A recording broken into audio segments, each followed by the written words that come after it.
अस्सलामु अलैकुम वरहमतुल्लाहि वबरकातुह। दोस्तों, एक बहुत बड़े अल्लाह के वली का एक वाक़या आपकी खिदमत में पेश करता चलूँ।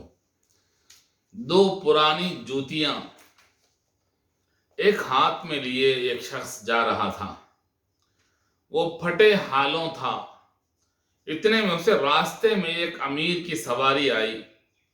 उसकी नज़र उस शख्स पर पड़ी तो ठिठक के रह गया। वो इन जूतियों को जो वो शख्स ले जा रहा था खूब पहचानता था। कोई और जगह होती तो शायद उसे कुछ शुबा भी होता, लेकिन ये शख्स जिस तरफ से आ रहा था उसके बाद तो शक व शुबे की कोई गुंजाइश नहीं। अमीर ने उसे फौरन आवाज दी, मेरे भाई जरा ठहरो। वो शख्स ठहर गया। अमीर अपनी सवारी से उतरकर खुद उसके पास गया। बोला, अजीज मन, ये जूतियां तुम्हें कहां से मिली?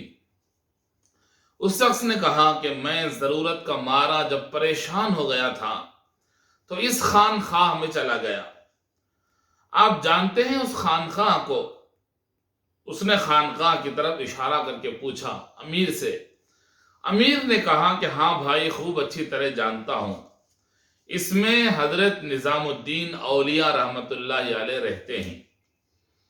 उस शख्स ने कहा कि आपने ठीक कहा, मेरे हालात आजकल बड़े खराब हैं। कुछ मदद मांगने के लिए उनके पास गया।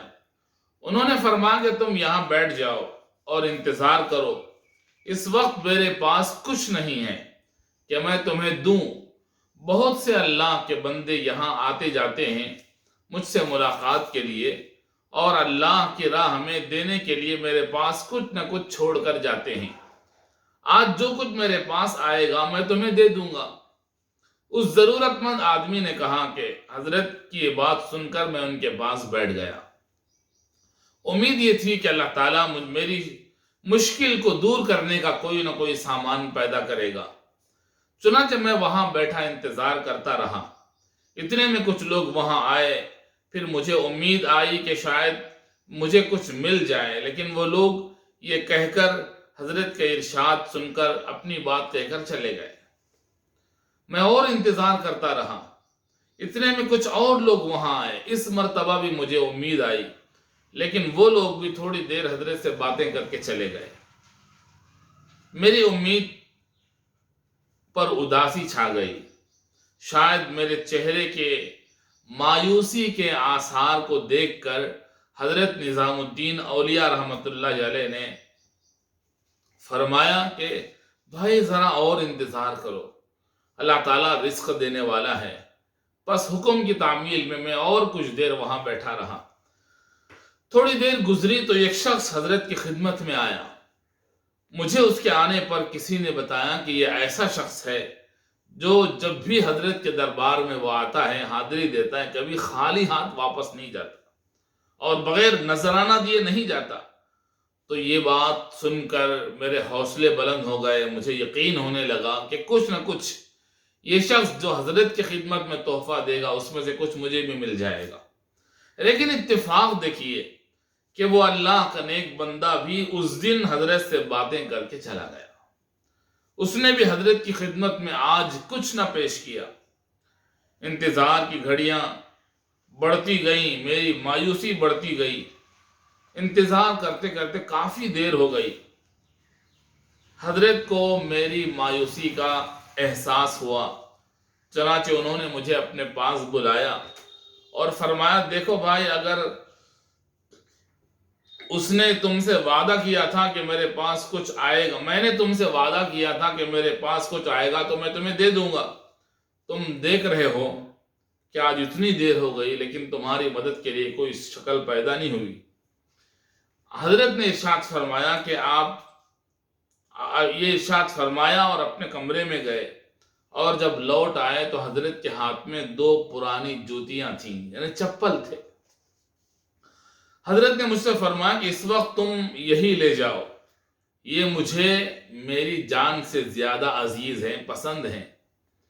तो ये फटी जूतियां लेकर आ रहा हूं। कुछ समझ में नहीं आता कि ये मेरे काम कैसे बनेगा। मैं इन फटी जूतियों का क्या करूंगा? उस अमीर ने पूछा कि तुम जानते हो ये किसकी जूतियां हैं? उस बेचारे ने कहा कि हाँ, हजरत ने फरमाया कि ये उनके पीर व मुर्शद की जूतियां हैं। तो उस अमीर और मालदार ने कहा, हाँ मुझे मालूम है कि ये जूतियां हजरत बाबा फरीदुद्दीन गंज शकर रहमतुल्लाह अलैह की जूतियां हैं, और हजरत रहमतुल्लाह अलैह को उन्होंने खिलाफत के वक्त आपको अता फरमाया था।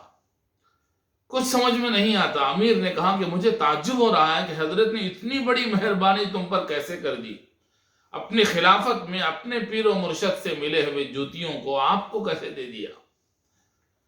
ये जो अमीर थे वो अमीर खुसरू थे, जो शाही दरबार से मुर्शद की कदम बोसी के लिए जा रहे थे। उस वक्त ये कसीदा सुनाने के से बदले में उन्हें बहुत भारी रकम मिली थी।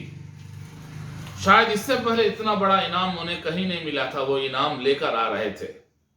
उन्होंने बड़ी आजिजी से उस शख्स से कहा कि ये जो कुछ मैंने इनाम में इतनी बड़ी रकम कमाई है, ये रकम तुम ले लो और वो पुरानी जूतियां मुझे दे दो। मैं उन जूतियों की कदर पहचानता हूं। अल्लाह वालों की जूतियां हैं, बरकत की जूतियां हैं। अमीर खुसरू ये सौदा करके आगे बढ़े, इनाम की रकम उस शख्स को दे दी ताकि उसकी ज़रूरत पूरी हो जाए, और अपने औलिया अल्लाह की ये पुरानी जूतियां अपने पास ली और आगे बढ़े। तो फिर उनके दिल में ख्याल आया कि माल और ज़र, माल, पैसा, रुपया, सोना, चांदी इन जूतियों से भी हकीर हैं। हजरत ये सबक हमें याद दिला रहे हैं, मगर हम दुनिया की मोहब्बत में ऐसे खो गए हैं कि रुपया पैसा को ही अपना दीन और अपना ईमान समझते हैं। इसलिए मेरे दोस्तों, इस वाक़ये से हमें यह सबक मिलता है कि पैसा ही सब कुछ नहीं है। इज्जत इंसान के लिए ज़रूरी है, एहतराम इंसान के लिए ज़रूरी है, और हुर्मत इंसान के लिए ज़रूरी है। इस पैसा सब कुछ नहीं है। अल्लाह वालों की बरकतें, अल्लाह वालों की जूतियाँ, इनसे आदमी उस मकाम तक पहुँच जाता है जिस मकाम तक पैसों से नहीं पहुँचता। अल्लाह ताला ने एक निज़ाम चलाया है कि जो अल्लाह के महबूब हैं उनको अल्लाह ने इल्म दिया, उनको अल्लाह ने तकवा दिया, उनको अपना वली बनाया, अपना महबूब बनाया। और पैसा देने के लिए, रुपया देने के लिए, माल के लिए अल्लाह के पास कोई फ़र्क नहीं है। चाहे वो मुसलमान हो, चाहे काफिर हो, चाहे मुशरिक हो, अल्लाह को न मानने वाला, आँख की पूजा करने वाला, सूरज और चांद की पूजा करने वाला, पत्थरों की पूजा करने वाला, सबको अल्लाह माल देते हैं। इसलिए कि माल देने के लिए अल्लाह के पास कोई कैद नहीं है, सबको मिलता है। लेकिन इल्म, अल्लाह का डर, तकवा, अल्लाह ताला से मोहब्बत, ये अल्लाह मखसूस लोगों को देते हैं। अल्लाह से दुआ है कि अल्लाह मुझे और आपको अपनी मोहब्बत और अपने औलिया अल्लाह से अपना ताल्लुक़ मजबूत करने, उनसे तरबियत हासिल करने की तौफीक अता फरमाए। अस्सलामु अलैकुम व रहमतुल्लाहि व बरकातहू।